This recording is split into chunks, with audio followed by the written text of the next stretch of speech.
Colleen. The police were here from Atascadero asking questions about attorney Elvin Meek and his trust.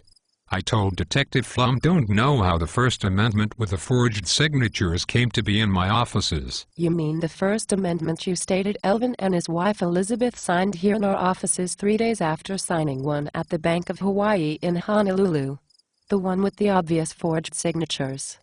The same First Amendment you mention in your affidavit prepared by the Bank of Hawaii. You said in that affidavit that Elvin and Elizabeth Meek were here in our offices in Atascadero, California 3 days later, which has always confused me.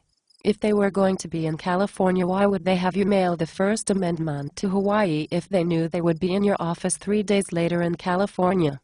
Elvin's children finally obtained a copy of the First Amendment signed in California, and they hired a forensics expert who confirmed the signatures are forged. Elizabeth Meek has chickened out and admitted in court the signature is not hers. Oh no. Nancy Meek has been asking for a copy of the First Amendment from this office for several years. We did a good job of ignoring her and not returning her phone calls. How did she get a copy? The secretary for attorney Rhonda Griswold with Case Shut law firm in Hawaii accidentally provided her a copy while Rhonda was on vacation. That Nancy Meek went from being an actress to being a private investigator and asks a lot of questions. She is the one always posting on Calcote News. But attorney Grigger Jones. A few months after Elvin died, you rewrote the trust with the trust certification, which only mentions the 1992 trust, and Elizabeth was the trustee. The one Elizabeth used to cash out Elvin's stocks worth $637,000. Which I might add is the exact amount necessary to buy into the PEG Hotel Casino with your partners Kelly Gerhardt, Chris Molina, and Ben the insurance man. Yes, that is true, but the 1996 trust, which is the valid trust, has Nancy Meek as the trustee, and apparently she is more versed about estate laws than I had expected. Elizabeth is from Palau and barely speaks English. I was hoping I could just take over Elvin's fortune worth $4.2 million and Elizabeth would never question what I was doing.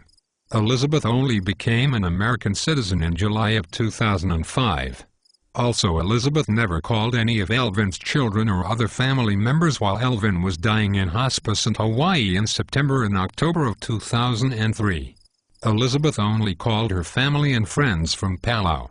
And of course she called me and my accountant Michael Gould in Paso Robles during and right after Elvin died. Why didn't she call Elvin's children or other family and friends?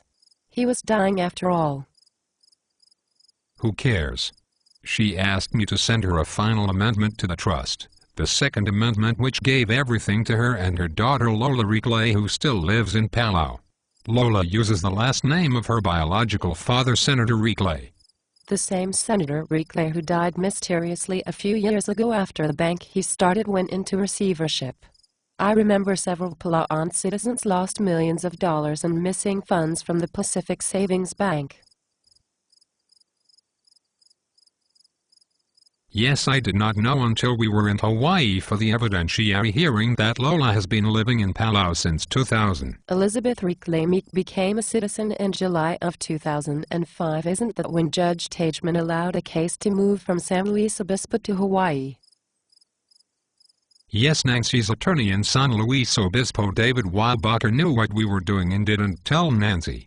Lucky break for us, now it is in the hands of Bank of Hawaii since I named them in the Second Amendment and the First Amendment as co-trustee. But since Elizabeth became a citizen in July of 2005, she would not need the Bank of Hawaii as a co-trustee. Elizabeth Meek is not competent to be trustee, and Elvin knew that. I needed to appoint an institution who can rape the funds in the trust and call the shots. Didn't Jane Peebles, the attorney in Los Angeles, try to have the case moved back to California by appearing in court in San Luis Obispo in 2007? Yes, but the judge sitting on the bench in San Luis Obispo would not grant their petition and it remained in Hawaii. Which is better for us, since having it moved back to California would have left us open for a major lawsuit. Is that why the Bank of Hawaii asked to be removed as co-trustee because they sold property at the Waipuna while the case was still being litigated? Yes, and that is why the funds from the sale could not be released. But didn't the Bank of Hawaii petition the courts in Hawaii under Judge Hirai to remove Bank of Hawaii as co-trustee of the trust in 2007? Yes, and Judge Hirai ordered the Meek estate to pay the attorney for the Bank of Hawaii in California, Jane Peebles of Bingham and McCutcheon, over $45,000, the attorneys for Bank of Hawaii in Hawaii over $38,000 out of the funds from the sale of the property in Waipuna. Judge Hirai retired last year, very involved with the Bishop estate trustees, but don't tell anyone about that. So with the $65,000 you have been paid and the $17,000 paid every year to Francis Louis Kwan at the accounting firm East West Wealth Management in Hawaii, that is a lot of money paid to everyone but the beneficiaries. Exactly. Did the Bank of Hawaii ever submit an accounting to the beneficiaries for the estate? I know the courts in San Luis Obispo asked us to, and we always managed to get out of it. The accounting wasn't completed until 2008 by Bank of Hawaii.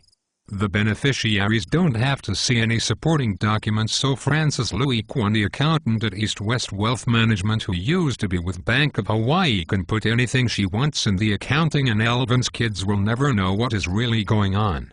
The way I changed Elvin's trust after he died and had Judge Tageman approve the changes, Elvin's kids get nothing and don't have to know anything. What about the IRS audit? Since the tax returns took 4 years to be filed by accountant Michael Good, the audit prompted by Nancy Meek's letter to the IRS. We took care of that. What about the $1 million exemption trust for the beneficiaries you included in the fraudulent First Amendment prepared after Elvin died? Not my problem. What about the district attorney's office in San Luis Obispo? Won't they be pressing charges against you for fraud and forgery? We took care of that. What about your partner Kelly Gearhart, who is being investigated for fraud, forgery, ripping people off with Hearst Financial, Jay Miller? All the people Kelly Gearhart ripped off. What about the PEG Ho2 casino and the money taken from investors? W took care of that. Didn't you testify under oath in Hawaii in July of 2010 that the PEG Ho2 Corporation is dissolved? I did. I also looked at the First Amendment and said it was the first time I had seen the document. I also said the affidavit I signed for the Bank of Hawaii in 2006 had my signature, but I didn't recall signing it. I am a lawyer. They believe anything I say.